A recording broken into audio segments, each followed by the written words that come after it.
everyone, my name is Promise Precious, and today is the first official edition of Word of the Day, where I share personal stories of my life in hopes to inspire anybody, somebody, you out there, especially during these difficult times. I hope you guys enjoy it, and if you have anything you want to ask me, please feel free to ask me. Now on with the show. Morning guys, how are you? How are you doing? How are you? I hope you are doing well. I hope you have a smile on your face. Cheese. I hope you are enjoying life. I hope you are satisfied, content with what you've got, grateful for what you've got, because I am. So today is Word of the Day. I was meant to do a Word of the Day yesterday, but things caught up. I had a test/exam. But anyway, that's by the way. Sorry, it's a dance break. Anyway, so my Word of the Day today for you guys is make your pain your purpose. Okay? Make your pain your purpose. Now, the reason why I say this is because sometimes we get caught up in, somebody has hurt us, somebody has betrayed us, somebody, or even ourselves, we've disappointed ourselves. And we feel that, we can't go any further, that you're not worth it if it's you that hurt yourself or whatever way. Or me, I'm so disappointed in you, Promise. We do that. And in a way, it's a good thing that we do that because, it means that we have a standard that we expect of ourselves. So it's a good thing that we do that, but it's not a good thing to stay in that condemnation state. Don't stay there. Pick yourself back up and dust yourself off and go on ahead. So like I said, today's Word of the Day is about, your pain is your purpose. My pain is my purpose. And the reason why I say that is that I believe, especially now, I'm learning that we shouldn't just leave our pain and allow it to just hurt us. We should use it as the fuel, the energy we to boost us up to the next level. And for me in particular, I remember one day things were happening around the home and stuff like that, as they do. And my little sister was crying, and Dad was upset about something and things like that. So they were trying to get our attention to do whatever, and it was late at the time for their bedtime, way past their bedtime actually. So he was just out of, the kind of thing like that. He was a bit upset or whatever. He's you know what, guys, no more distraction, just go to bed, okay? So he sent them up to bed, and my little sister, she's both of them are a little bit afraid of the dark. A little bit, not too much. She's more brave. When she wants something that she wants to get it. She doesn't mind going in the dark to get it. But if she has an option, she prefers not to.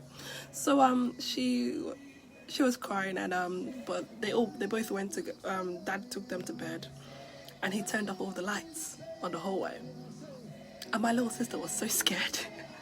She was crying, she couldn't sleep. They were both crying, but my brother eventually ended up sleeping. But my little sister, she couldn't sleep, she was crying. And my dad, because of the whole thing, was don't tell me, because I was doing some chores around in the hallway. I was don't go to her, just leave her, she'll fall asleep, leave her.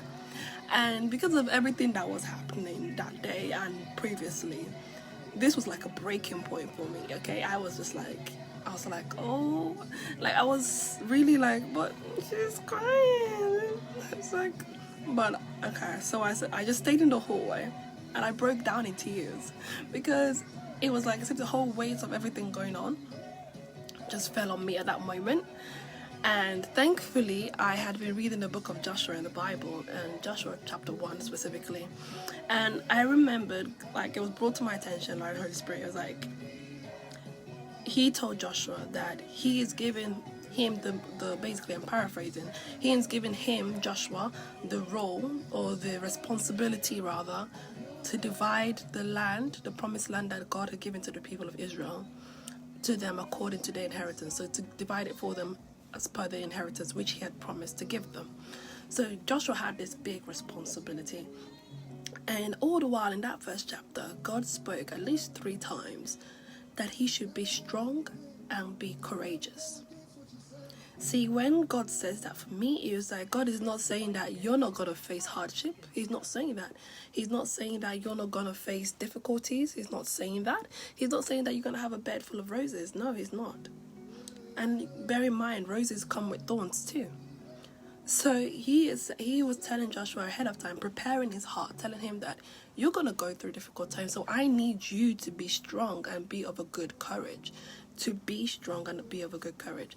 And when he brought to my mind exactly that, in particular that verse where it talks about Joshua being the one that God has given the responsibility to divide the land to the children of Israel, it dawned on me, like, it was like, you know, literally it was like there was a word in my heart. I was like, there is a purpose to the pain. And I was like, wait, what? I was like, there is a purpose to the pain.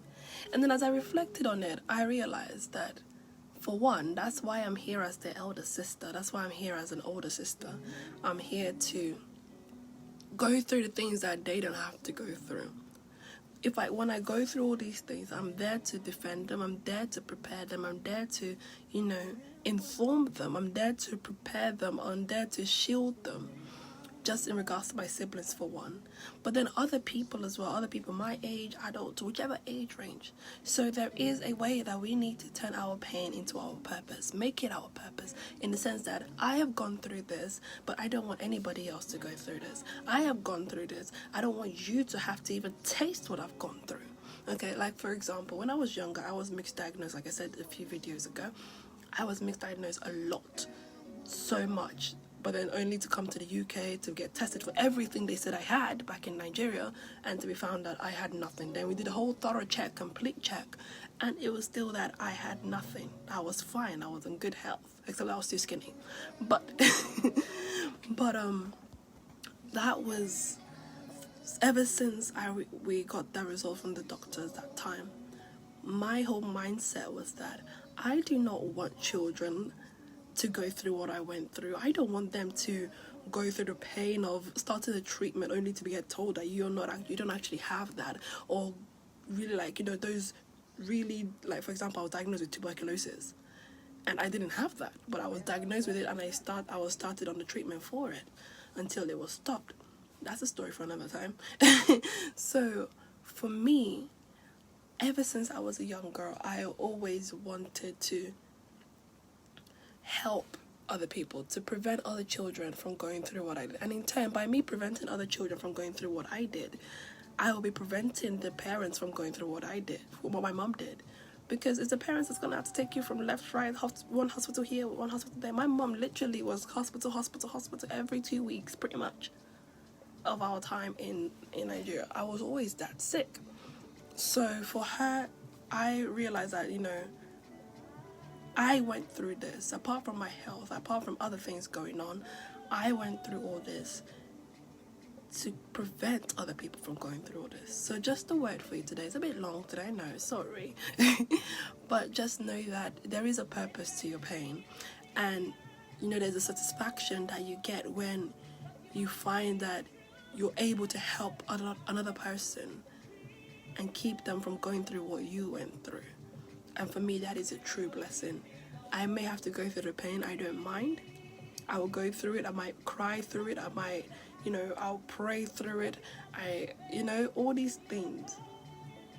I may go through all the downs, but at the end of the day, I know I'll be able to help somebody avoid those downs or reduce the impact that those downs will have on them. So just remember that there is a pain, there is a purpose to your pain, sorry. Okay, so have a lovely day, everybody. And yeah, I'll see you guys later.